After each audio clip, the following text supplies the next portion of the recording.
Hola a todos, soy el licenciado Vladimir Ramírez. Antes de comenzar con la lección, vamos a orar. Gracias, Señor, te doy por cada bendición que nos das día tras día. Te ruego que nos ayudes a comprender tu palabra y este ministerio pastoral en este día. Gracias, Señor, te doy por todo, por cada bendición, por cada oportunidad. Amén. Bienvenidos al módulo Los 4 Evangelios, lección 16, el arresto de Jesús. En esta oportunidad vamos a revisar un trabajo realizado por estudiantes que cursaron el módulo Los 4 Evangelios el semestre pasado. Muy bien, dicho esto, comencemos.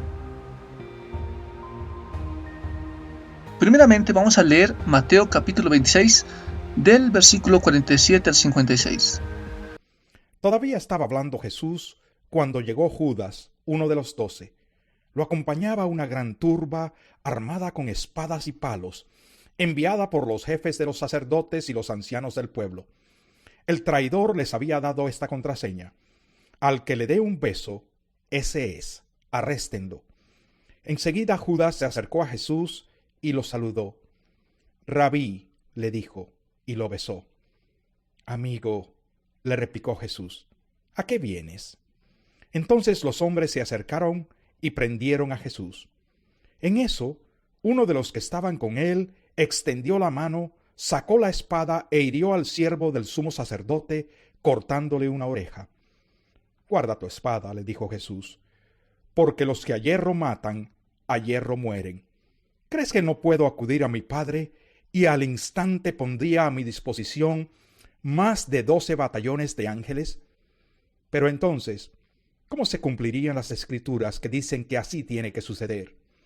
Y de inmediato dijo a la turba: ¿acaso soy un bandido para que vengan con espadas y palos a arrestarme?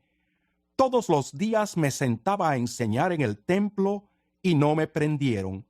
Pero todo esto ha sucedido para que se cumpla lo que escribieron los profetas. Entonces todos los discípulos lo abandonaron y huyeron.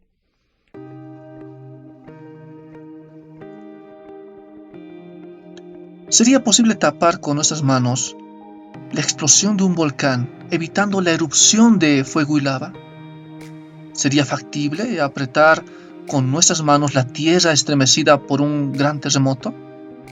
¿Apagaríamos acaso relámpagos y rayos de una tormenta eléctrica?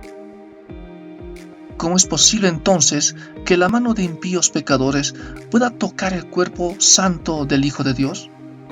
¿Cómo es posible que seres humanos priven de libertad de acción a aquel que es el creador de los cielos y de la tierra? ¿Cómo es posible quitarle la libertad a aquel que la vino a dar? ¿Cómo es posible que manos pecaminosas se atrevieran a ultrajar al santo Hijo de Dios? No habéis acercado al monte que se podía tocar, al fuego encendido, a las tinieblas, a la profunda oscuridad, a la tempestad, al sonido de la trompeta y al estruendo de las palabras que los que oyeron rogaron que no se les hablase más. Y tan temible era aquel espectáculo que Moisés dijo: estoy aterrado y temblando.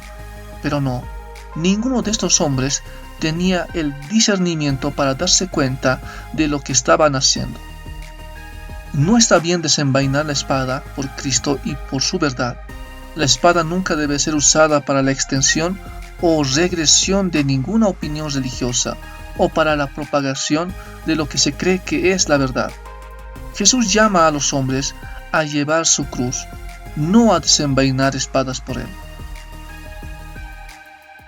El Evangelio de Mateo ha logrado documentar el cumplimiento de muchas de las profecías del Antiguo Testamento acerca de la venida de Cristo y su muerte. Lo que estaba ocurriendo esta noche era el cumplimiento del propósito eterno de Dios. Esto era divina necesidad. Si no hubiera sido así, por decreto eterno de Dios, con respecto a la salvación del hombre. Un decreto se refleja en los profetas. Estos captores no podían haber logrado nada en absoluto. En lugar de llamar a 12 legiones de ángeles para liberarle, Jesús escogió someterse a la voluntad de Dios. El discipulado es obediencia, tomar la decisión de sujetarse a la voluntad de Dios. La sabiduría del discípulo está en decidir de acuerdo a la voluntad de Dios. El sabio halla la vida aunque el mundo presuma que la está perdiendo, porque el que pierda su vida por causa de Cristo la hallará. Obedecer la voluntad de Dios es ser sabio y encontrar la vida. No hay debilidad en la entrega de Cristo. No hay debilidad en él por resistirse o aceptar la ayuda violenta de Pedro o la intervención milagrosa de los ángeles. Su fuerza está en su entrega de vida por obediencia y la fuerza del amor lo que le sostiene en esos momentos cruciales. No hay flaqueza en él, sino cumplimiento de los designios eternos. Obedecer la voluntad de Dios es ser sabio y encontrar la vida. El discipulado como obediencia a la voluntad de Dios se ve amenazada por 3 peligros que debemos reconocer. Los peligros del discipulado. Resistencia al cambio. ¿Qué fue lo que movió el corazón de Judas para consumar la traición que había estado cavilando desde hacía tiempo atrás? La Escritura afirma que era codicioso y que metía la mano en la bolsa de las ofrendas. Asimismo, que el diablo entró en su corazón para llevarlo hasta el sumo sacerdote a pedir la recompensa de su traición. Judas representa a esa multitud de hombres y mujeres que oyeron las enseñanzas del Maestro, fueron testigos de sus milagros y aún objeto de su amor, pero no quisieron tomar la decisión de romper con su pasado y con su forma de vivir.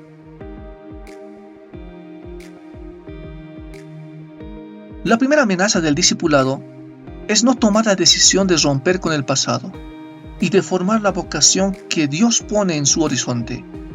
A Judas no le importó que su traición se consumara después de participar de la Pascua con Jesús, y en el mismo lugar de la oración prefirió decidir por su pasado.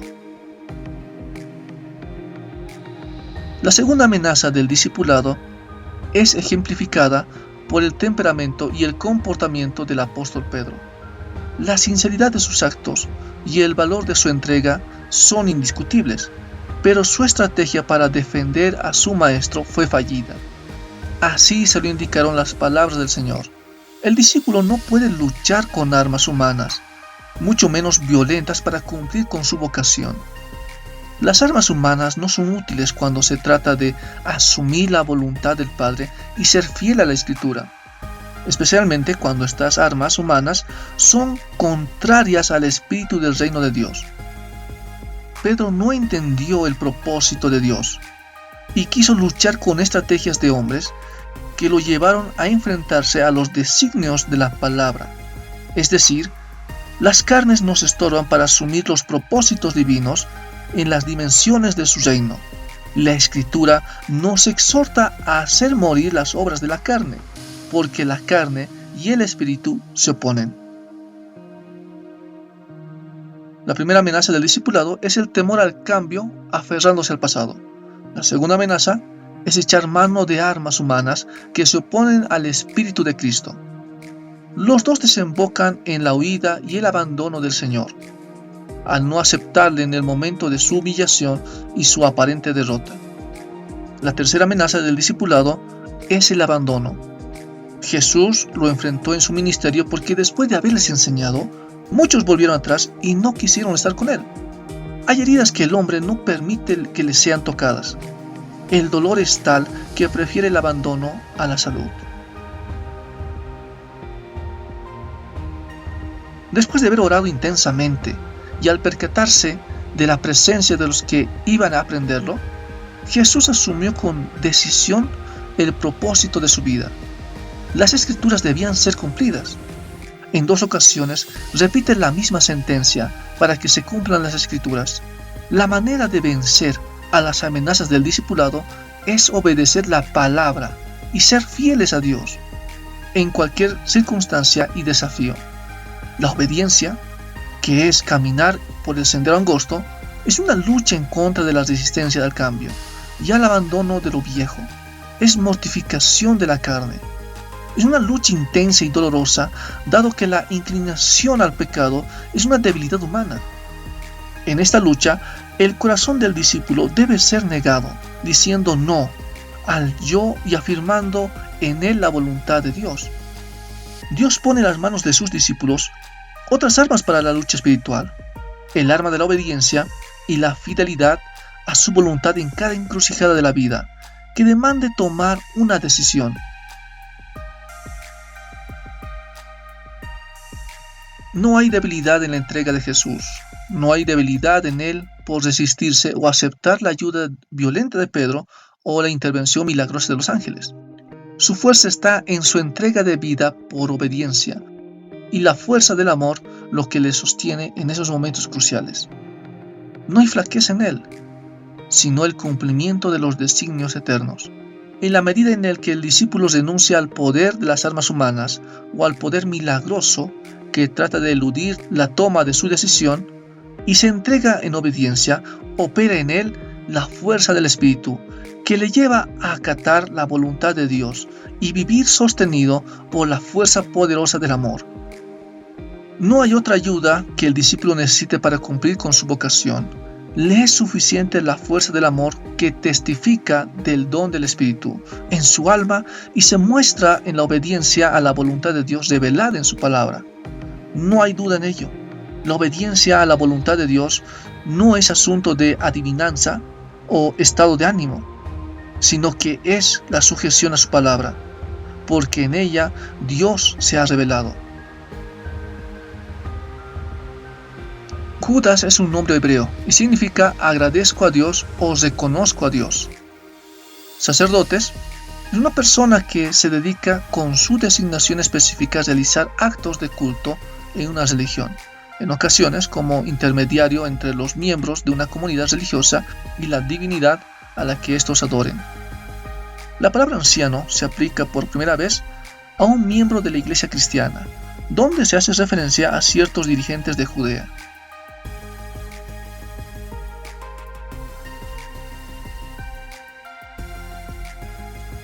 Prendedle es agarrar con la mano.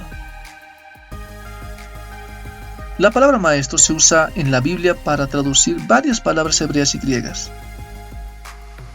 Amigo, en la Biblia dice que un verdadero amigo es aquel que se adhiere más estrechamente que un hermano. Es constante en su lealtad y amistad.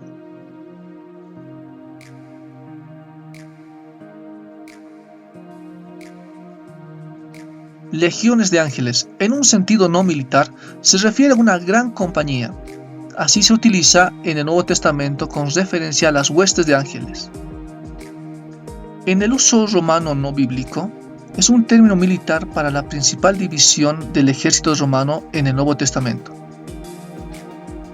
compuesta al menos por 6.000 hombres.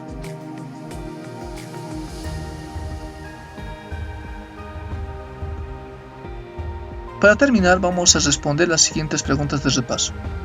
1. ¿Vino Judas, uno de los 12, y con él mucha gente con? 2. Judas dio la señal diciendo.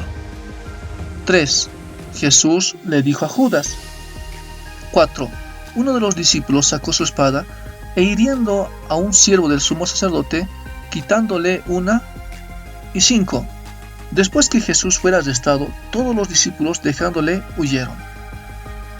Gracias por su atención. Nos vemos en la siguiente lección.